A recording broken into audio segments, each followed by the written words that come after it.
ലേശം ഫിറ്റാ, ഒരു ഗ്ലാസ് തൈര് കൊണ്ടുവാ. നിനക്കാണോ ക്യാൻസർ?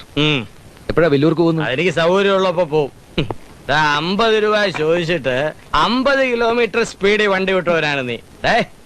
നീ STD ആണെങ്കിൽ ഞാൻ ടെലക്സ് ആണ്. നീ മനസ്സിൽ കാണുമ്പോ ഞാനത് മാനത്ത് കാണും. 50 രൂപയുടെ കാര്യത്തിൽ എനിക്കൊരു തെറ്റ് പറ്റി. അതുപോട്ടെ, നാറികൾ അങ്ങനെ പലതും ചെയ്യും. അതൊക്കെ ഇരിക്കട്ടെ, നീ ഇവിടെ വന്നിട്ട് ഒരു വാക്കിനെ ഇല്ല, അറിയിച്ചില്ല. അറിയിക്കേണ്ട കാര്യമില്ല. എടാ, 250 കിലോമീറ്റർ അപ്പുറത്ത് വെച്ചെന്നെ നീ എന്നെ കുളം തോണ്ടി കുത്തുപാള എടുപ്പിച്ചില്ലേ? നിർത്ത്, ഇനി കൃഷി നിർത്ത്.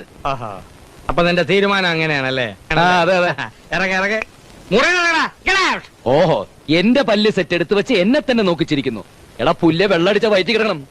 നീ ഇവിടെ വന്ന് എന്നെ നാറ്റിക്കേണ്ട പാവെങ്കിലും ഇപ്പൊ ഇറങ്ങിക്കോണം. നീ എന്നോട് ഗെറ്റൗട്ട് പറഞ്ഞല്ലടാ. നീ പറയണം, സുഹൃത്ത് ബന്ധങ്ങൾക്ക് ഒരു വിലയും കൽപ്പിക്കാത്ത ദ്രോഹി, നാടോടുമ്പോ നടുവെ ഓടുന്ന നാറി, നായി നടുക്കടലിൽ ചെന്നാൽ നക്കിയെ കുടിക്കൊള്ളടാ. You are a hypocrite, you are a bastard, I say.